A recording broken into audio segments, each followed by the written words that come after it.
Good afternoon, everybody. Good afternoon. My name is Isabelle Bageux, and I'm the Dean of the Faculty of Management. I'd like to welcome all of you. I feel that when I'm looking at this picture, I need to cross my arms as well. Homecoming is a very special time to bring people together and to have all of our wonderful alumni relive memories and witness the progress that we made since the last time you were here. This is really important for the Desautel community, and this kind of event is really part of the homecoming experience. It's an opportunity for us to host high quality, high impact events like this 5th Annual Social Economy Initiative keynote speech. I'm looking forward to hearing from Dr. Joanne Liu and my colleague, Professor Henry Mintzberg. Both are affecting positive changes in their own ways. Their unwavering commitment, their wealth of experience, and their knowledge are just so impressive that we're all going to benefit a lot from this lecture. Not a lecture, actually, more of a conversation between them. Today we'll explore the need for NGOs, especially in the health sector, and the important role of the plural sector organizations. I hope you enjoy this evening's presentation, and also that you will keep in touch with us throughout the year. There's plenty of opportunities to do that, and I just want to mention some of them. You can come to other events that we're organizing with renowned thinkers. You can take a course at the McGill Executive Institute. You can come speak to our students about your experience and share that in the classrooms. And you can be a mentor to our students. So these are only few of the opportunities that you have as alumni to engage with your community. Desautel will be ushering in a new chapter for the next few years, and we would love to have all of you on board to do so. Allow my colleague, Professor Emmanuel Vast, to tell you a little bit more about the event and the speakers. Emmanuel is an associate professor in the information systems area, and is the associate director of the Social Economy Initiative within the Marcel Desautel Institute of Integrated Management. Thank you very much.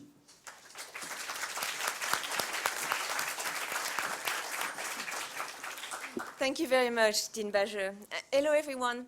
I am delighted to welcome all of you to the 5th Annual Social Economy Initiative keynote. Before we begin, we wish to acknowledge that we are gathering today on land which has long served on a site of meeting and exchange amongst indigenous peoples, including the Haudenosaunee and Anishinaabe nations. McGill University honors and respects the diverse indigenous peoples connected to this territory on which we are gathered today. Since this is a homecoming event, there are many alumni today from McGill University, as well as current faculty, staff, and students. There are also representatives from management, from medicine, from international development, as well as the social and solidarity economy.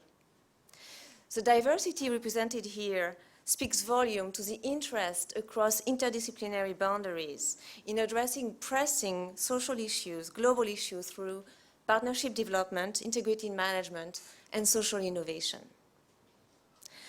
A quick word about the Marcel Desautel Institute for Integrated Management Social Economy Initiative, or SEI. It acts as an important vehicle for integrated social entrepreneurship and social innovation more formally into the Desautel Faculty of Management teaching, research, and outreach activities. SEI programming is generously funded by the KPMG Social Economy Fund. The SEI is complemented with and works very closely with Dobson Center for Entrepreneurship, the Quartier de l'Innovation, Salon 1861, the McGill Center for the Convergence of Health and Economics, among other academic and non-academic units at McGill and in the Montreal social sector. There are quite a few representatives from SEI's partners organization here today, and I want to thank them for their collaboration, for their commitment to excellence, and their pursuit towards positive social change. And speaking of inspiring positive social change, we are delighted to have here today two very special keynote speakers. Dr. Joanne Liu, International President of Doctors Without Borders, Médecins Sans Frontières, and my eminent colleague and thought leader, Professor Henry Mintzberg. Dr. Liu is a double graduate of McGill University's Faculty of Medicine and the International Masters in Health Leadership here at this hotel. Dr. Liu has been involved with Doctors Without Borders since 1996 and in 2013 was elected the organization's international president. Joanne has worked in Somali refugee camps in Kenya, in the Democratic Republic of Congo, in Honduras, Haiti, Ethiopia, Nigeria, Indonesia, the Palestinian territories, Uganda, Sudan, and Sri Lanka. In addition to her responsibility with MSF, when she has time, she also works at Montreal St. Justine's Hospital as a pediatric emergency physician and at a health travel clinic in the Montreal University Health Center. Dr. Liu is joined by Henry Mintzberg, an internationally renowned academic and author in management and business strategy. After receiving his undergraduate degree in mechanical engineering from McGill University and a master's and doctorate from MIT Sloan School of Management, Henry has joined the Desautels Faculty of Management in 1968. He holds a John Claygott Professorship in Management Studies and is a faculty director of Desautels International Masters for Health Leadership Program. He is the author of more than 150 articles and 15 books, including his latest books on rebalancing society. And today, Joanne and Henry will be discussing the need to rebalance society, in particular with plural sector organizations. So without further ado, let's welcome to the stage Dr. Joanne Liu and Professor Henry Mintzberg.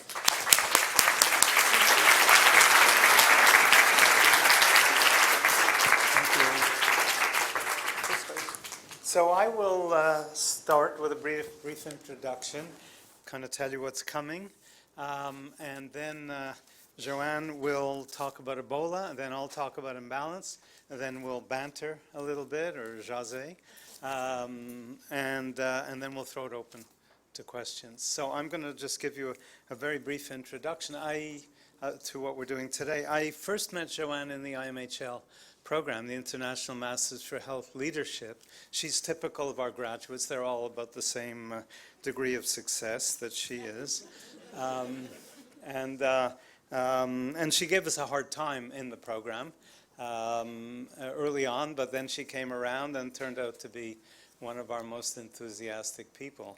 And at some point toward the end of the program, she was playing with the idea of running for the international presidency of Médecins Sans Frontières, and she decided to go for it. She at one point told me in class that she felt the kind of confidence she was getting in the program helped her make that decision.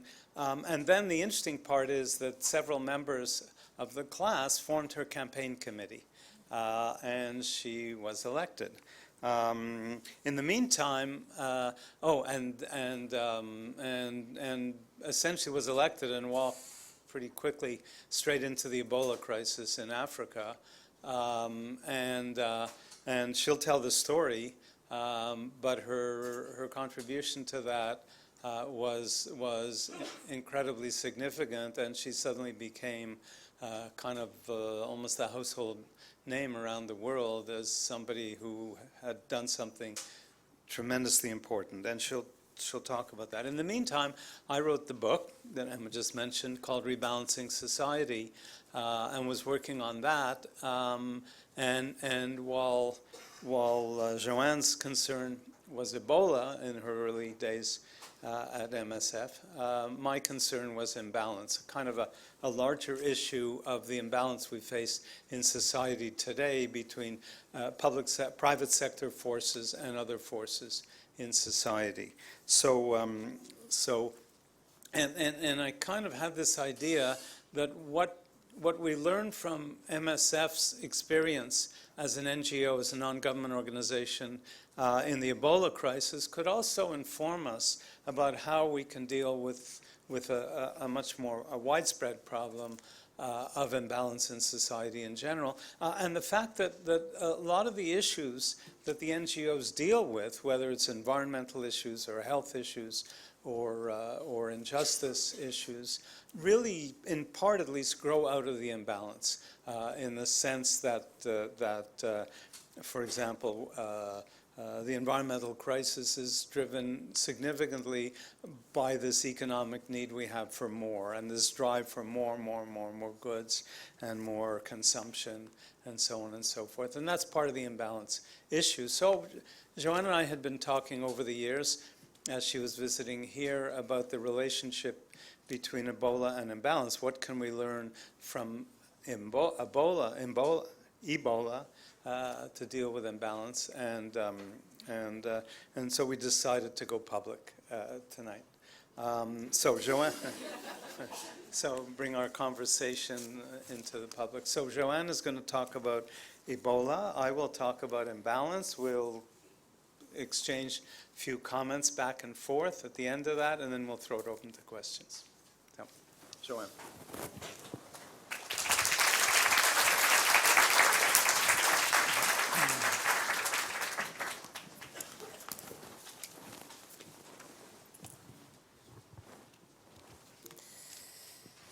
Good afternoon. So thank you very much for the invitation. That story that I'm going to tell you, you know, the reality for any story, there's three versions. There's my version, there's your version, and that's what really happened. So there's going to be my version. But for MSF, Ebola, I think, was one of the most humbling experiences that we had in our history.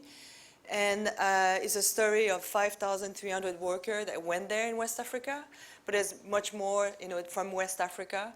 And it's a story as well of 28 of our colleagues who got infected, 14 of them have died. In West Africa, 818 people have lost their life as well.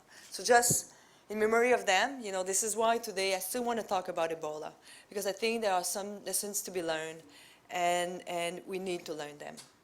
So the way my presentation is going to be split in 5 phases. And this is how I look at Ebola when I think about Ebola. It's 5 phases. The first one is what I call the undetected part. The second one is sounding the alarm. The third one is from global fear to global action. The fourth one is the decline of number of cases. And the fifth one is the very long journey to 0 cases. So if you don't know about Ebola, I think that the only thing you have to remember is the fact that Ebola was discovered in 1976. And despite that, we had no specific treatment, no vaccine, and no rapid diagnostic tests. And this is, you know, a sales pitch for about how we do research and development and what drives research and development nowadays. But I think that the other thing is, I'm not sure there's a pointer on that. I don't know. Is there a pointer on this? Use the mouse. Use the mouse. Okay. Oh, voila. Okay. So these are the countries who were affected, and where it started was really at the confluence of 3 countries. So the reality is there's been more than 2,000 Ebola epidemic before, but this one was special because where it happened geographically, and the fact that it was in places that never saw Ebola cases before. So how do we look at Ebola and how we respond to Ebola? We used to have those very, you know, we all love to have those sort of things, you know, about what we're supposed to do. And what we really do is always a different thing. But what was clear to us about Ebola is the fact that the way we did it before, it always happened in remote area, And basically, most of the time, it was dying more or less on itself with more or less intervention after 8 to 12 weeks. The difference for what happened in West Africa is the fact that it happened at the confluence of 3 countries, the fact that people were mobile, and the fact afterwards that it hit urban area. And so what was clear to us basically straight from the beginning is in order to do and do the action for Ebola, we have to work on those 6 pillars, which is isolation, contact tracing, awareness, surveillance, making sure people are buried, and then access to healthcare for non-Ebola cases. And then the fact that it happened in 4 different spots at the beginning of the epidemic, 250 kilometers geographically spread apart, was clear that we would not make it a success if we were to work alone. But it took us a while to figure that one out. So just for you to remember, the biggest Ebola epidemic we had before was in 2000 in Uganda, and we had 425 cases. The last Ebola epidemic was more than 28,000 cases, and 11,000 people have died. And so this thing is only why it's so interesting is the fact that this graph, I love that graph for 2 things. Is on week 18, you see that we have no more cases. And the reality, it's not because there were no more cases of Ebola, but what we call the phase of cases going underground. People were trying to put measure in places, and basically people were not showing up in the center.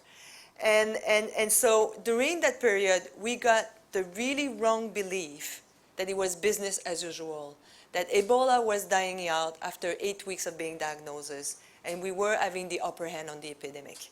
And so everybody got caught off guard, and then this is when after that it went into urban area and then peak. And then the other thing that is interesting to look is at week 43, where you see here the dip for Liberia. And why it's so interesting is the fact that the number of cases in Liberia have decreased tremendously before the big international deployment. And so this is why I say that Ebola is such a humbling history. So just that you know, it always goes undetected, and it does so for several weeks. It's 8 weeks. So we haven't done better this time around. We are basically in I would say within the usual statistic. And so the second phase for me is the phase that has been somehow the most difficult. Is the fact that we try to bring some attention to it. And then during that time, we opened center. We had more than 16 of them. We treated patients. And what was the thing is when you saw that the number of cases would decrease in April, and then picked up again, is the fact that it was really hard after that to convince the UN agency and WHO after the dip in the week 18, because people were saying that we were a bit exaggerating MSF, and people often say that we use a lot of words that is maybe too much superlative and overbidding on things, but that was pretty real. So we waited as well, and because we were so much pushed down by WHO back then, and then it's only in June that we came out with the word, the epidemic is out of control. But if you remember summer 2014, that was the summer that we had Ukraine conflict that was going on, and people were very, very worried that it would just unravel the whole NATO agreement and all that. There was as well the Gaza fight in July. And basically, Ebola was something very, very, for us, something distant, something that was far from us, something that would not come and basically disturb our life here. And so, but it did unravel and spiral out of control, unfortunately. And so, what were the challenges? I told you the geographic, the surveillance, And there's a lot of things that we didn't have, I would say, what I call control on. So what we could control was the surveillance, the HR, the R&D, and the response to a certain extent, but there were very few people who were interested to do something. And what we discover with hemorrhagic fever is the fact there's very few people have know-how to treat hemorrhagic fever, and especially Ebola, because who wants to spend time on a disease that kills 50% of the people for which there's no treatment? It's a very, very tough journey for any medical doctor who do that. And so we've realized that we're only few people who have the know-how. There was as well the reality when it unraveled in really bad way because of burial, and it was very difficult to control the funeral. And it's only, and I'd like to say it because it's one of my friends who's in charge of that NGO, is the International Federation of the Red Cross. I think they are like the unrecognized hero of Ebola, because they are the one who picked up the hard job of offering dignified funerals for everybody. And I'm just going to tell you that Ebola was one of the tough time, because like some librarian of my friend told me, we can accept of not being where our close one where they're dying, but we do not accept of not putting them in earth and do our ceremony. And then one of the things we end up doing during the Ebola is to create huge crematorium in Morovia, and people were not doing their right for when their loved one were dying, and we were highly criticized, MSF, for that. So one of the things I'd like to draw your attention is about the community, and the fact that for me was the community mobilization was key and was the weakest point. And then I say that we got it wrong straight from the beginning, MSF and many other actors.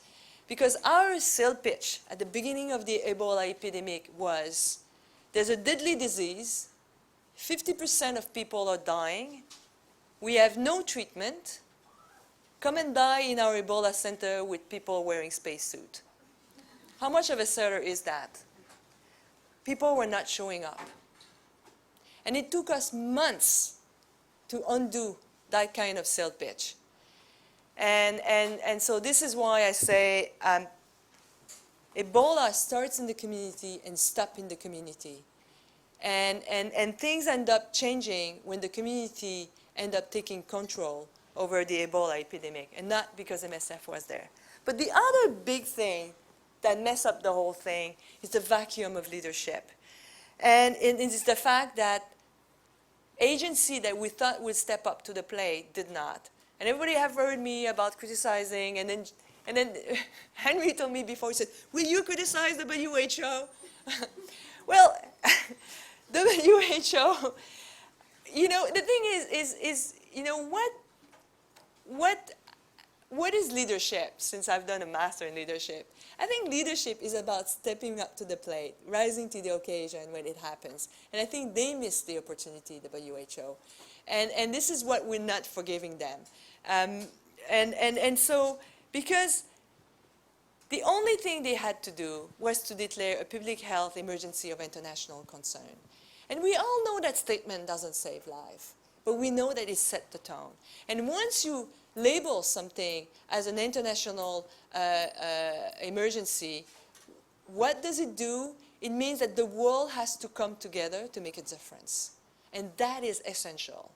And then, like it or not today, the only organization who can do that and have the authority to do it is the WHO.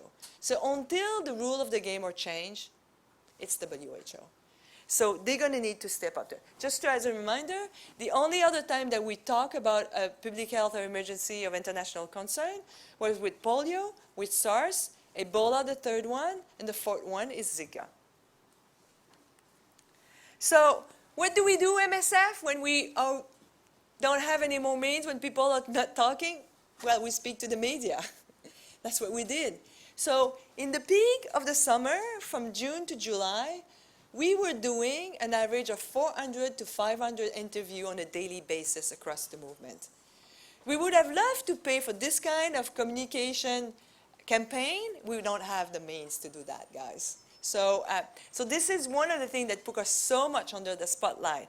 We were not hero per se, but this has contributed a lot. We were the frontline people, you know, acting with the MOH and with the Federation of the Red Cross initially. And I always laugh when people say, you know, we need to get organized more. And I always say, well, there was nobody to organize back then. We were only few of us. So we spoke out, we told the world, but the reality, and this is what I always say, is I don't have the authority of the WHO. I've told people it was an emergency. My people, we were hundreds of us who gave interview on a daily basis. That didn't change. So finally it happened. We did the declaration, and so that makes the difference. It was in August 8th. And why did it happen? You know, sometimes, you know, I like to think that we made a difference, but I think I'm a bit, you know, I became very, very, very humble with times. Is the fact that, if you remember well, it was the first time, the first cases of Ebola were repatriated in the US. The first cases emerged in Europe. And so, basically, it was something at one point we went from what I call global indifference to global hysteria. And all of a sudden, although the risk, you know, in US or in Europe for that matter, was very, very small, people were crazy about Ebola. And so it allowed to create traction. But nevertheless, we went into very, very tough time. And the teams in the field went from times where we have to basically, every day we'd have people lining up in front of our Ebola center, and we'd open it only for 30 minutes in the morning just to fill up the bed of people who have died overnight. That's what we did. And that's what we did as well in terms of, we wanted to build more Ebola center, and the only thing we managed in the end of August and September was to build more crematorium. And so this is what happened, and this is what at one point, when I went there, my team told me something got to happen. Something the world needs to listen, because otherwise we're going to need to leave. We cannot face this over and over again. And I think that for me, my commitment and the organization commitment is the fact that holding the hands of patients that you know that their fate is 50 to 60% of them is going to die is something that none of you would like to do. I think that having a child dying without his mom is something that I don't want to see again.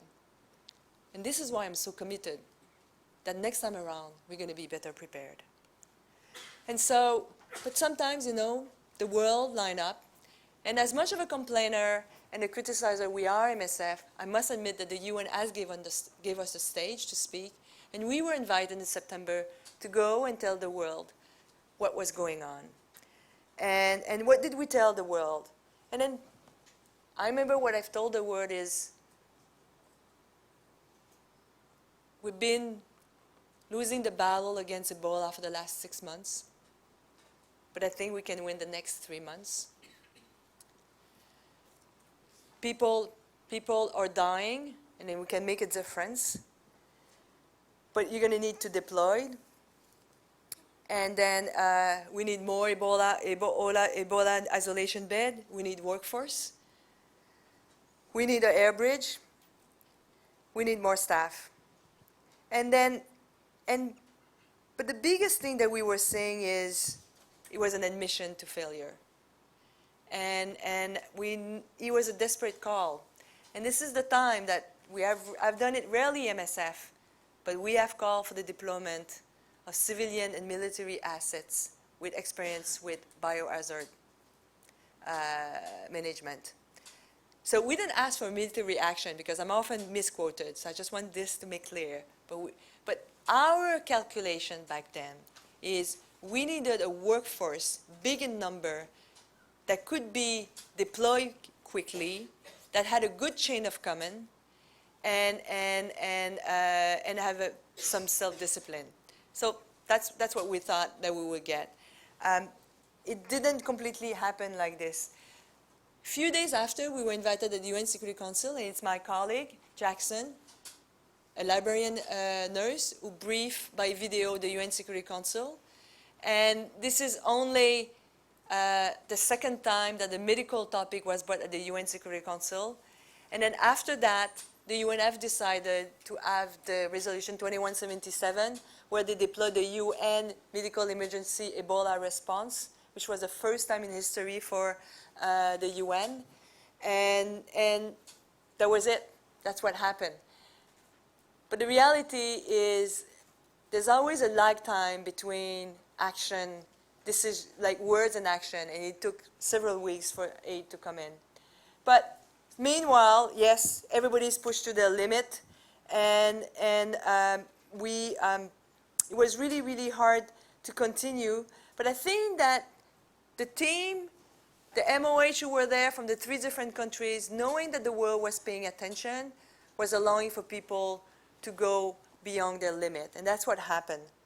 And then as well, we end up doing things that we never do, us as an organization, is we started to train other people, because we knew that the only way to increase the number of people to be there was to have more people with know-how. So we end up taking the very difficult decision back then to take one of our best staff and bring him back in Europe to train other people from other organizations, from the military, and we did that for several weeks. The other thing is, as well, we did distribution, because we were asking for people to change behavior, washing their hands, if they were to care for people who were infected, protecting themselves. And you know what? One of the things we've learned is if you don't give something for people to change behavior, they will not change behavior. It's just, you can say the words, but they need to have a token to change behavior. And then the other thing we did is we gave anti-malarial treatment. We did mass, I would say, distribution of treatment, because it was one of the difficult things. Ebola has fever, Ebola has ache, malaria has the same.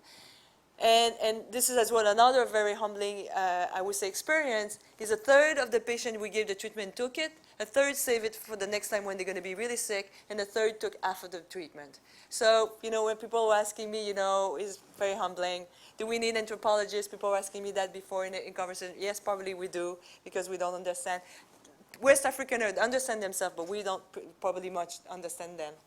So what happened is, finally, the cases started to decline, and then we started to get our thoughts straight. And one of the things we ended up doing is to be able to test drugs, and tested vaccine, and tested medicine. And so these what we tested. And the thing is, one of the things for people who know a bit this area is the fact that it's really, really important to do research and development while we're at the peak of an epidemic. Be flu, be Ebola, be anything else. And what have managed so far in the history of mankind is we've never been able to test a drug, a treatment at the peak of an epidemic. We didn't do it for flu, we didn't do it for SARS. And so one of the things I'm saying, and it's my sales pitch, is the fact that today research and development is not fit for purpose to save life. And the only way we're going to make it fit for purpose is if we're able to fast track, and if we're able to fund research and development ahead of time, but not when an epidemic is hitting. Because when we wait for that, and by the time that people disperse and get the funds ready, the epidemic is over. And so the long sprint to zero, I think it's really hard. We all suffer from what I call attention deficit. And we all go from what I call the latest and the greatest, the next big crisis. And then it was very, very difficult, because by 2015, we had Syria and Yemen picking up in terms of crisis, and then all the attention was shifting. So this is what we got. One of the things that we learned in this Ebola epidemic, because remember, the biggest one had only 425 patients. This one has more than 28,000. Is the survivors are not free after that. They're not free for two things. The survivors are still patient because they carry the virus in their body fluid and they can still infect people afterwards, and we have evidence of that. That's one thing. And the second thing is they suffer tremendous stigma from their community. And a lot of them cannot go and reintegrate work. A lot of them cannot go and live back in their community. So a vaccine, we're still doing the trial. We still figure out, what is going on. But I think we need to finish the job on Ebola. And there's going to be trial of vaccine that will happen, and we need to be able to do that. But what do we know today, for me, is what I want to leave you with. And then I think that, for me, it's to remember that Ebola was not a failure. The Ebola response was not a failure of means. It was a failure of political will and political courage. And then we may have the best alert system, the best surveillance system, the best digital support. If there's no political will to act and support failed state or fragile state when they can do surge capacity, next time around we're going to repeat the same story. So, are we prepared best for next time around? I have doubts, but it's not in our hands. Right now, the legacy of Ebola is the fact that we have locked together health and security. And there's some good and there's some bad of that. And the good thing is, I think people are paying attention and there's going to be funds. The bad thing is about the fact that I'm very concerned about the global health security agenda and what it creates in terms of mindset. Because the mindset is fear, is the national security interest. And I think that what should be the trigger to go and care for people, for community who are infected, is not when we think, us, the rich country, that our security is threatened, but it's to respond to population and community needs. And so this is why I have one plea today for you, is just that we need to make sure that next time around we will not act out of fear, but we will act out to do the right thing, and it's to respond to community needs. Thank you very much.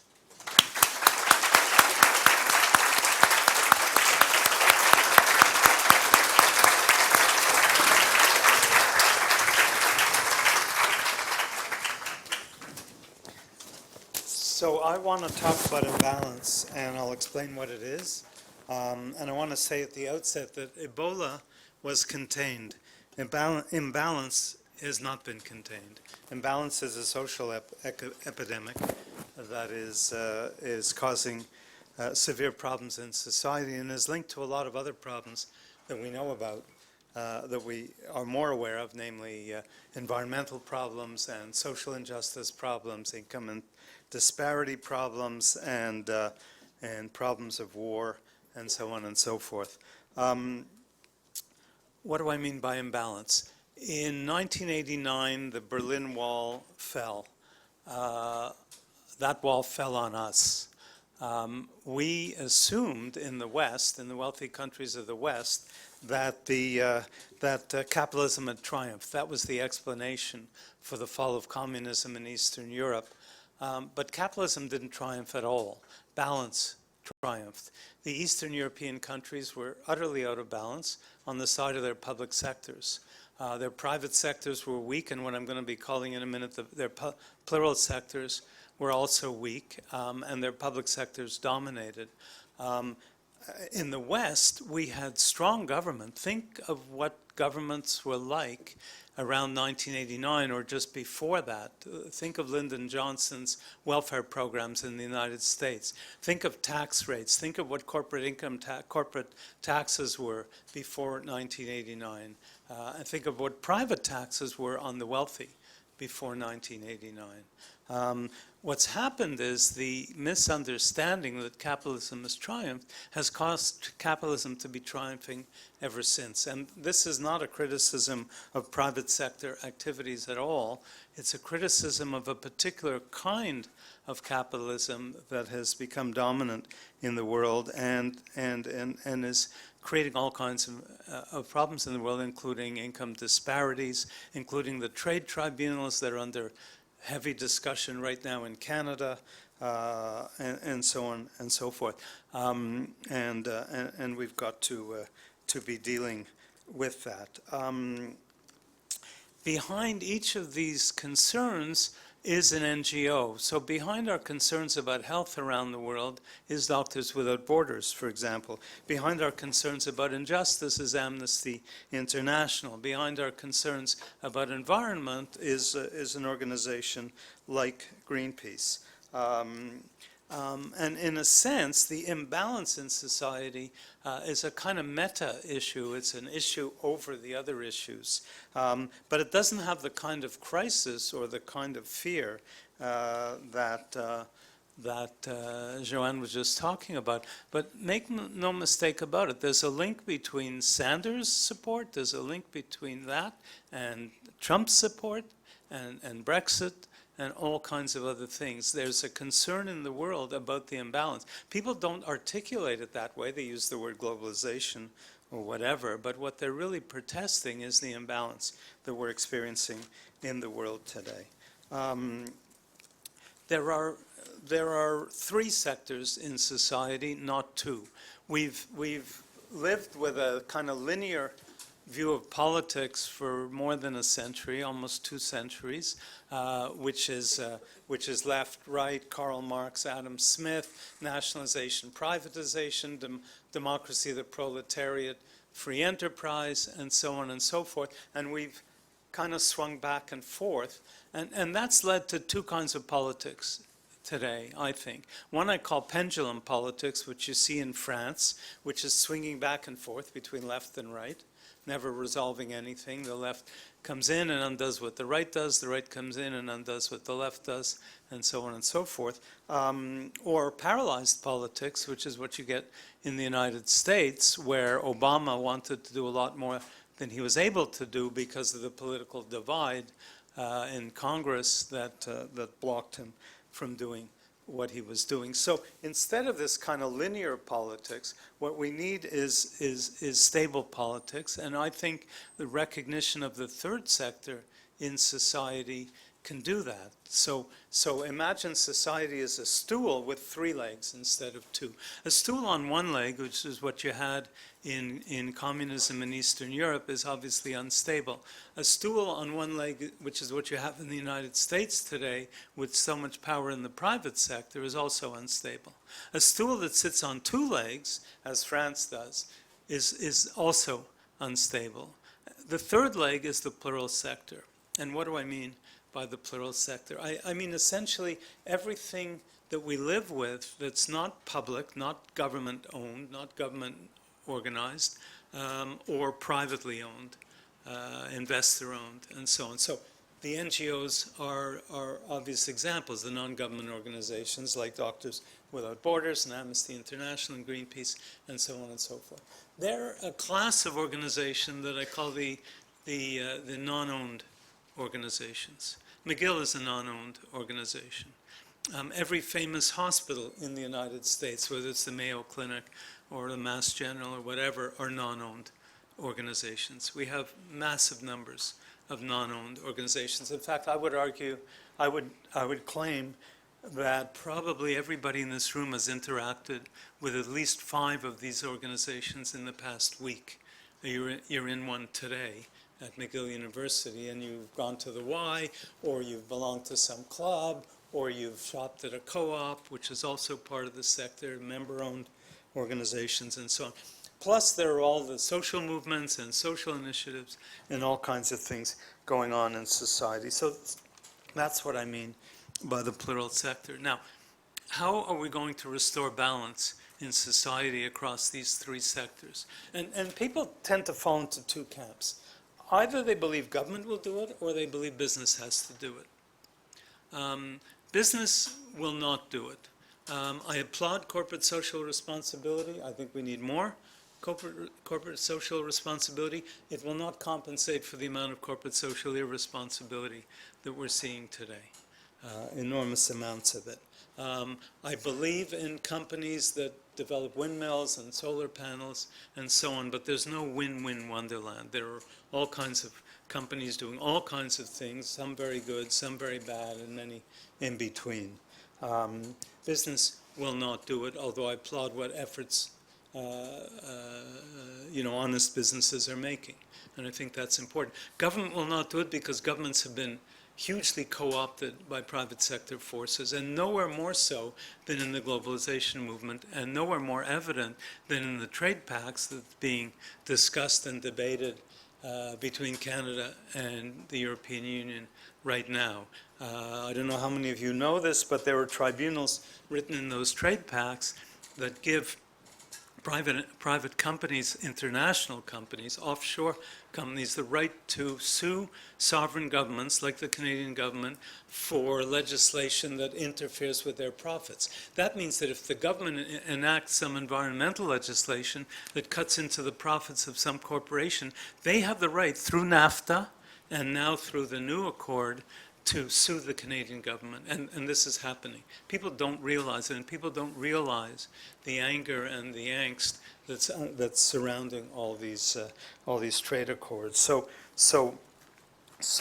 we have all those problems going on right now. Government won't do it. That means the plural sector has to do it, and here we have in Joanne's story a wonderful example of how the plural sector can drive the public sector to act, and her description about how MSF drove the WHO, which was the organization with the international legitimacy, to blow the whistle on what's going on. MSF was the major player in getting the activity started, or getting the world to recognize what was going on. That didn't come from government. MSF was on the ground in those countries.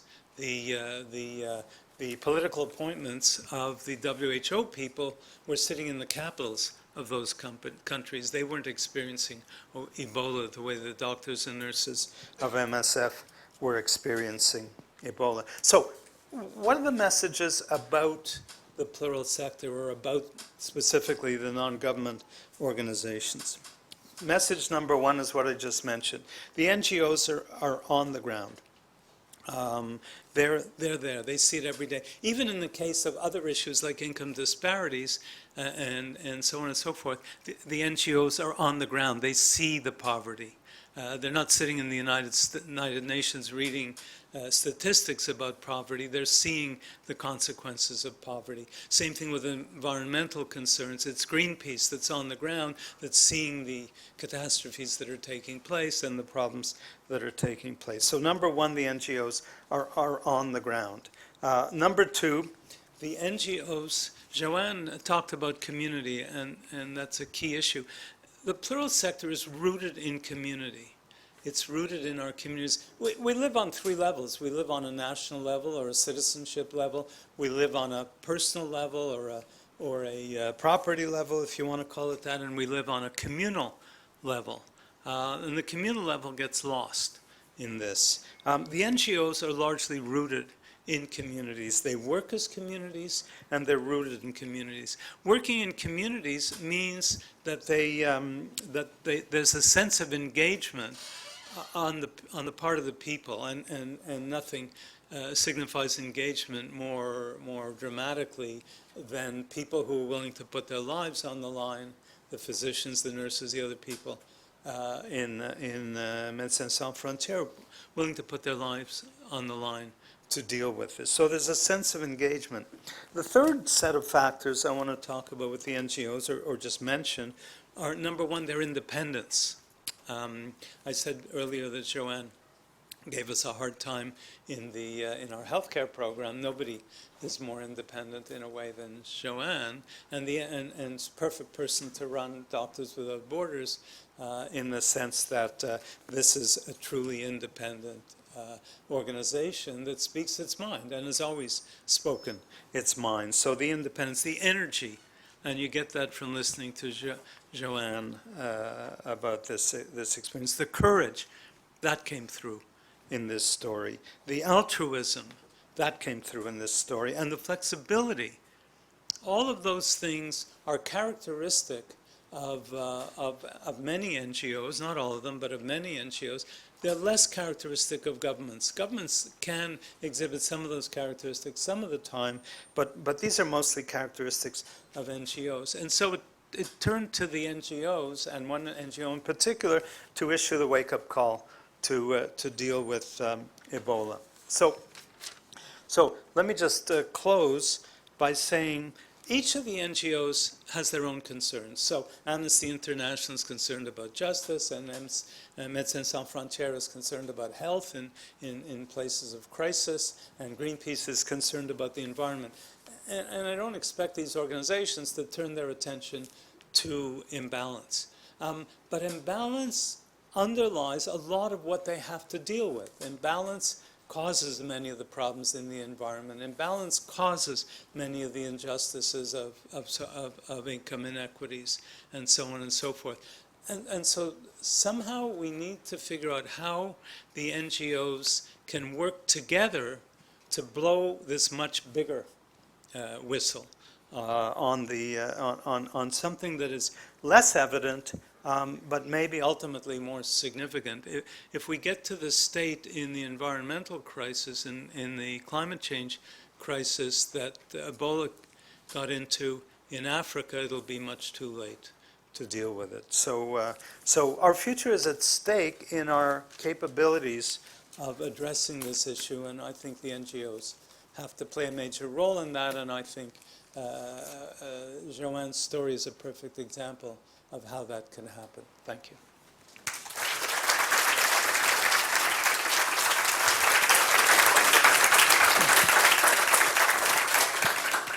So we'll maybe go back and forth a bit and then throw it open. We have about half an hour. So we're supposed to banter. I just learned that word, by the way. Il m'a dit c'est jaser. So, you know, we've been going back and forth. We've said we write an article together. We haven't done that. So this is our equivalent of an article today. But I think that for me, one of the few things is, I do think that sometimes, you know, Henry is idolizing, you know, what is the plural sector. My colleague here, Rachel, who is on the board of MSF International, I'm sure she would probably believe that. I think that a couple of things. I think one of the things that that would go for the strength of the plural sector, and one of the examples that we have, I think it's AIDS, and how we turn the tide for AIDS. AIDS, we changed the course of events for AIDS because it was the encounter between activism, science, patient, and politics. But we couldn't have done it if the four of those pillars were not together. And so this is why I wouldn't like to do an overbalance on NGO, but I think that we need the right balance. And so, but I'm fully, you know, convinced that what have changed the course of events of AIDS, and I was at the Durban meeting this summer, and it just struck me. I just said, where are the places that you see patient, science, and politics together who wants to make a difference for the better good? Very few meetings, very few platforms. So that's one thing. I think the other thing is about the ground perspective, and I think this is our biggest asset, and that's about it. You know, we're not there to give lessons, although we sometimes sound like it. I can see that. But the reality is when we talk, many of NGO, being Amnesty International or MSF, is basically we're bearing witness on what we see, but not only what we see, is what we touch, what we feel. And I think this is why sometimes, some of the testimony are so poignant, and this is why sometimes it draws traction, because there's so many words, but I think testimony of people who've seen it, touch it, feel it, it's a bit different. And so I think this is what we bring. But I think our biggest issue, and Henry said it before the meeting, and didn't emphasize it as much, is how the plural sector or NGO work together. And you know what? We're bad. We're definitely bad. And I keep saying about MSF, and then I can see that, that Rachel Pavda is going to say that to my board, but I always say MSF as an organization that we are a very good responder, fairly good doer, very bad partners. And I do hope we're going to improve, and I hope that's going to be part of my legacy as international president. But I do think that if we want to rebalance the imbalance, unless as well the plural sector act together and work together and not compete with each other, we won't make it happen. The experience on AIDS in Brazil is particularly interesting, because in Brazil, the World Bank thought Brazil would never deal with its HIV/AIDS crisis, and it was severe. And they just they got their act together, screwed up their courage, and worked across the sectors. But the plural sector organizations, like organizations of hemophiliacs and LGBT organizations and all kinds of others, prostitute organizations and so on, all got together, working with the government and working with the private sector. It was the private sector that, the international corporations were charging outrageous fees for the medicines that people who were infected needed. The Brazil government kind of called them on that and got their pharmaceutical companies within the country to develop alternate medications much, much cheaper.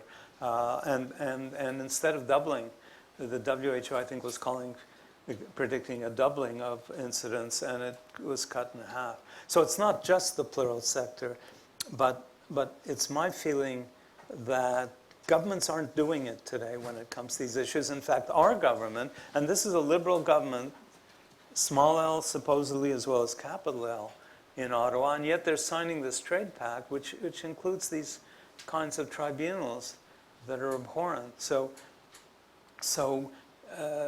governments aren't going to face these issues. Some private enterprises are doing what they can, but that's not the role of private enterprise, and lots of private enterprises are contributing to the problem. And so it's got to start here, and then in the plural sector, and then it's got to start with some kind of coordinated, collaborative efforts in the plural sector. Otherwise, I think we're in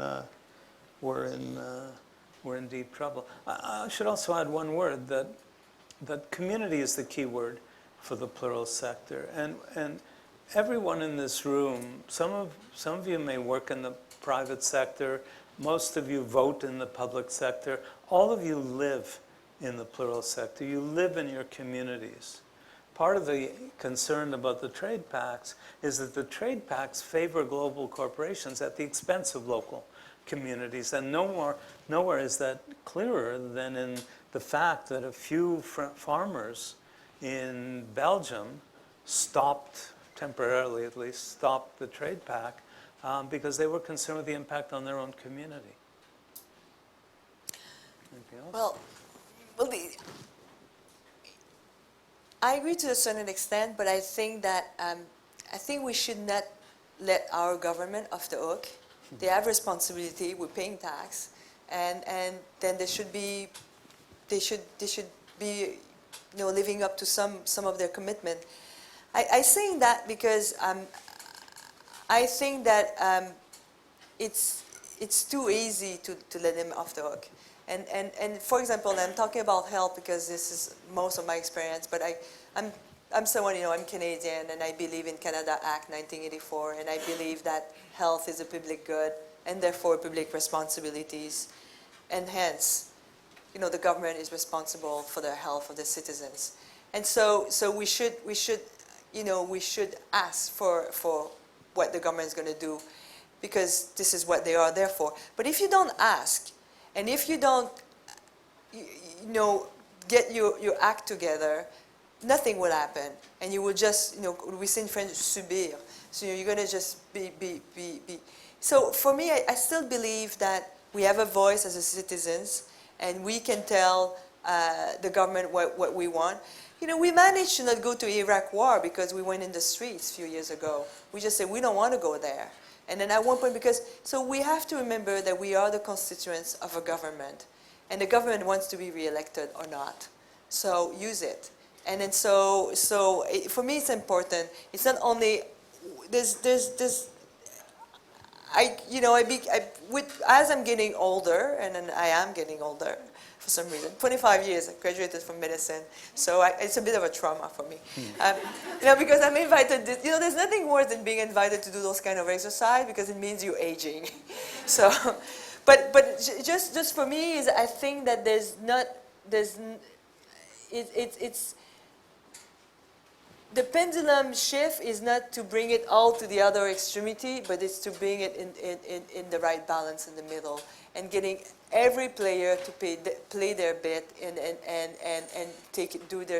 live up to their responsibility. I agree with that completely, and I think it reinforces the point I'm trying to make, because who is not going to let our government off the hook? It's communities, it's the plural sector, it's NGOs who won't let the government off the hook. Voting is good to replace a Harper with a Trudeau. Sure, it takes you part of the way. But it's essentially the forces of community, the forces of NGOs, that are the ones that aren't going to let governments off the hook. Just look at who's leading the campaign to challenge the trade pacts right now. It's all out of the plural sector. Whether it's me at McGill writing an op-ed piece, which I'm working on now, or a group of faculty in Toronto who wrote a letter to the Walloons about this issue. It's judges in Germany who are challenging or questioning the constitutionality of these courts. Now, the judges are public sector in a way, but they're getting together in their judicial association to talk about challenging that legislation. If you talk about the environment, you can have all the meetings you like in Paris with COP21 and so on and so forth, but it's the organizations that are driving governments to do these things that's important. And I think that's what we have to, you kept saying we, and I think when you say we, you essentially mean community, people getting together, people protesting, and so on and so forth. So I think we're saying the same thing. I think governments, but it's the same thing with your story. You were acting on the ground, MSF was acting on the ground in terms of delivering healthcare services. But the WHO had to take the action, but you had to get the WHO to recognize what was going on, and we have to get our governments to recognize what's going on right now. Very similar. Almost. But we let you judge. Ask your question. Right. There's a couple of microphones, so... All right, good afternoon. I have a question for Professor Mintzberg. So we're talking about... Can you say who you are, maybe? Oh, sorry. My name is Samuel. I actually am an expat working for MSF. And I did spend 5 months in Sierra Leone during Ebola.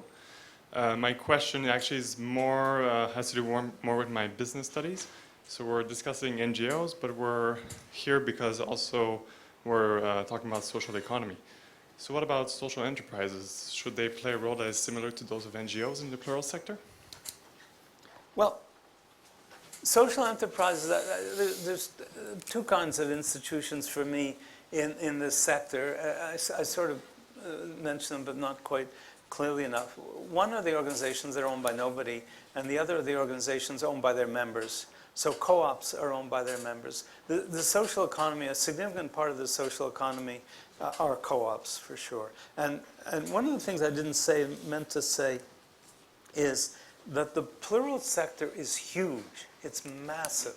I'll give you just one example. There are more co-op memberships in the United States than there are people in the United States. There's something like 350 million co-op memberships and something like 320 or 330 million Americans. So the cooperative movement in the United States, of all places, is huge. It's massive. In Quebec, it's huge and significant with Desjardins, and we've got Mountain Equipment Co-op and all kinds of other things. The non-owned, a lot of the social enterprises are non-owned. They're set up as not-for-profit organizations. What role they play, I mean, a lot of the activity to deal with global warming, you know, manufacture of windmills, or windmills is fairly high-tech, but some of the other things are coming either out of the social economy or they're coming out of the private economy, which is contributing as well significantly to dealing with these things. We're working on an article, 3 of us at McGill, about global warming, about climate change, and we see a role for all 3 sectors. But the way in which we see it happening, not exclusively but significantly, is that plural sector forces drive governments to act. Governments in turn legislate either to regulate business where things are not going well, or to incentivize business where it comes to producing solar panels or whatever, and business in turn supplies the goods and services to deal with these problems. So there's a kind of cycle around the 3 of them. So there's a role for all the sectors. But the forgotten sector, it's the obscure sector. When people think politics, they don't think plural sector. One of the reasons I sort of insist on calling it the plural sector instead of civil society or whatever is because public-private plural sound like they go together. And that way we can recognize 3 legs of the stool. Thank you. I just want to add something on, you know, you were talking about your 5 characteristics of the plural sector, which is independence, energy, courage, altruism, and flexibility. And the thing is, the independence, one of the things that we see more and more in the field, and then if you're from MSF, I'm sure you know that, is the financial independence, and the fact that many in the plural sector, they are not financially independent. And that is a real issue, because a lot of them, when it comes time to go and bring up the stake and then and criticize, they're not able to do it. Yeah. And in Ebola, so many times people were saying, you know, they were just giving me elbow and just say, if you don't say it, nobody's going to say it, because we're financed by that government or by that big philanthropy. So I just want to make a bit of a nuance on the independence. Yeah, and say how MSF is financed, because that's interesting, or the restrictions. I think that's really interesting. Well, Médecins Sans Frontières it's a movement, and we have an income budget of 1.3 billion, and 89% of what we have right now is private donors, which is you, my mother, and my uncle, and my neighbor. And so we have a base of 6 million donors around the world. There's huge question about, you know, if we're going to go without no more institutional funds in MSF. But it's for sure today, in terms of size, in terms of voice, MSF represents one of the biggest NGO that is financially independent. Yeah. And MSF won't take money from, what is it, private we, companies? we have a list of that everybody challenges every year, but we have a list of no-go. Things like alcohol, petrol, mines, extraction, those kind of things, yes. Hi, thanks. This ties into my question really well. So, Alana Ledman, I'm a BCom grad from 2006, and I've actually spent most of my career since graduating working in the plural sector. And so you talk a lot about the need to collaborate, and I completely agree with that, the need to collaborate in the plural sector and across sectors, I think. But I think historically there's been less collaboration within the plural sector because funding really drives competition. And we're seeing that funding is starting to change that. A lot of funders, at least here in Canada, are really asking for collaboration, and so that's causing the plural sector to move to more collaboration. But I guess I'm wondering what other incentives there are to collaborate, and if you can speak to some of the incentives to collaborate both within the plural sector and across sectors from your experiences. for me, the greatest incentive of all is that we've got huge problems to deal with, and unless we collaborate, you know, business is wonderful at collaboration. Amazing. When businesses want to lower taxes, for example, they know how to use their chambers of commerce. They know how to use the press when it comes to the conference, the World Economic Forum in Davos. You know, the World Social Forum met here in Montreal, and there was no press on the English side. It was shockingly little. The coverage by the Gazette in Montreal was absolutely outrageous, the lack of coverage of what was going on. Whereas in Davos, the amount of coverage is fantastic. I hand it to the private sector for their ability to get their act together. Pharmaceutical companies or oil companies that compete viciously with each other will be perfectly happy to go hand in hand to government demanding legislation or demanding tax cuts or whatever. Usually people point to competition as the problem, competition for funding. Joanne knows much more about that, but let me just say a couple of things. I think it's a different kind of competition. I think in the plural sector, everybody to your left is an extremist and everybody to your right is a reactionary. There's this kind of, nobody is quite pure enough, you know, and everybody's trying to be a little purer than everybody else. And I think that they have to get over that. The other factor, I think, is that the stronger your sense of internal community, the more bonded you are internally, the less you're able to open up externally. So there's a tendency of organizations in that sector to close ranks because their cultures are so strong.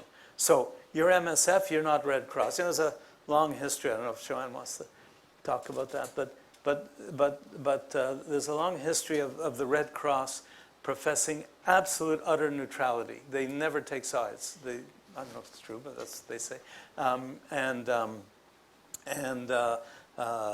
MSF has often taken sides. MSF has often viewed good guys and bad guys in disputes, whether in war situations or whatever. And the Red Cross gets angry because they say you're putting our people at risk because the other side is going to come after us. So I don't know if you want to talk about that, or you're bantering with Conrad or whatever. We had the head of the Red Cross Canada in the program, and I won't say too much, but they started off a little bit at loggerheads and ended up as examples of collaboration. Don't tell anybody else at MSF, but so I don't know if you want to. I think it's a very good question, but I think that unless, you know, we have different way in terms of funding and then being accountable for the funding, it's going to be difficult for people to collaborate. And I've seen it. I'm just back from Nigeria, where basically I would say that it's probably the nutritional crisis of the decade. Nobody talks about it. Nobody cares. Everybody talks about Trump. Everybody talks about what will happen on November 8th. But it's outraging what is going on right now in Nigeria. And then despite the fact there's very few actors, but the actors who are there, in order to get funds, do a lot of and MSF does it, I just understand, but not for money, but just because sometimes we're just naughty and arrogant. But the thing is there's a lot of flag planting. And then so people say they cover things and to get funds, but then they're not able to follow through, but they're not able to give up. And then you get a very underserved crisis. And so somehow we need to undo this kind of dynamic. And I think it's only through transparency and real accountability somehow to a certain extent that people would be accountable for what they're doing. But the reality is as well is on paper, everybody looks alike, honestly. On paper, we all look alike. And yeah, so. You know, if you look at climate change, I think we're facing catastrophe. And so it's extremely hard to get our act together, not only get our act together generally, get our act together across sectors, get our act together across governments. But if we don't, we're doomed. So where's the opening? I agree it's not going to be easy, but I think it's got to start in this sector. No, I agree as to start, and this is why, for me, Ebola was, I would say, the most humbling exercise for the organization, because it's the crisis where, in one crisis, we have lost the most staff. The only other thing that compete to that is the attack on Kunduz on October 3rd. So this is a huge, huge, huge landmark in our history. But I just wanted to say one small comment on the Red Cross and MSF. Since I wouldn't word it the way you word it, first of all. I don't think that MSF takes side per se. I think MSF, what we do is we bear witness on what we see. And so then after that, it can be interpreted as taking side. But we basically, talk about what we see. But the reality, I think that as well, one of the things is we have to remember, what is the mandate of each organization, and we don't have the same mandate. That being said, Conrad is a good friend of mine. Yeah. You should spend a day on Ronnie Broman's motorcycle the way I did. He was one of Joanne's predecessors as president of MSF, or at least MSF France. And I spent a day observing him racing around Paris doing press interviews on, I think it was Somalia at that point. So that was sobering. But, other questions, yeah. Yes, hi. My name is Julie. I'm an MBA alum from this hotel, and I'm currently working for a leadership development and social impact consultancy company called Mzingo. So actually what you last mentioned, Dr. Liu, really fit, I guess, into my question as well.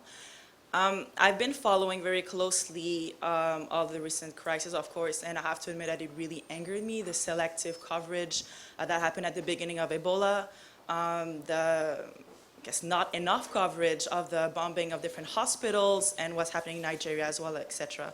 And looking at you and how you've been very outspoken about those issues and taking the world and telling them how it is, almost I guess some of my friends were saying that you were scolding the UN. I was wondering, as a person, given everything that you've been through, that you've experienced, what are your internal drivers that allows you to go through all the fantastic work that you do without, with no faltering, and just allowing you to do the amazing work that you do? You mentioned that you were that the Ebola crisis taught you to be humble, and I was wondering if there was any other things that really allows you to pull through everything and still remain dedicated as always. Right. I think that I think MSF, it's not about me, it's about MSF, and what drives MSF. I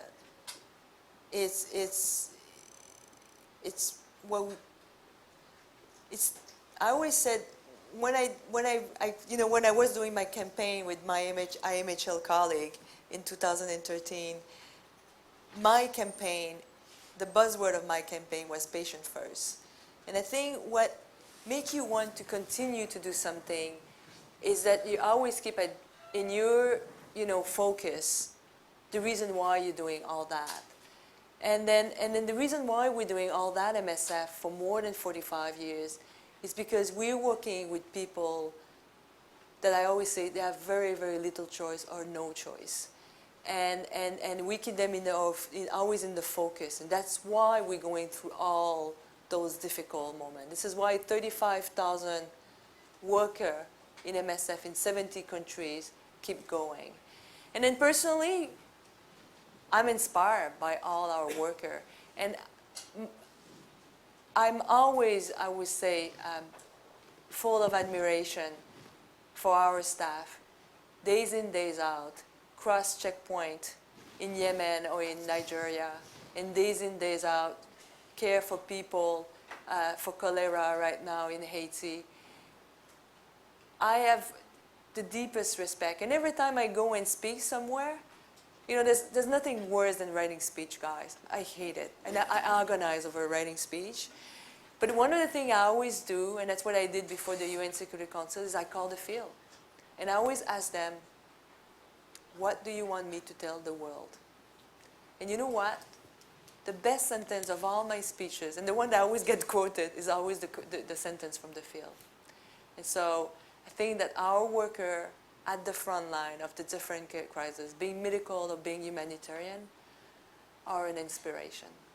And I think that I will fail to them if I were not going and scolding a little bit the UN, because that's all they deserve anyway. Thank you.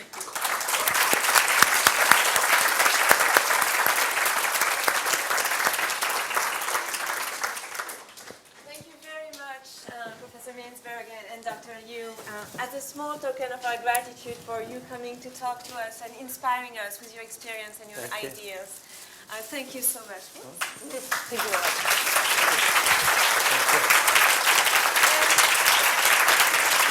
Thank you all for coming today.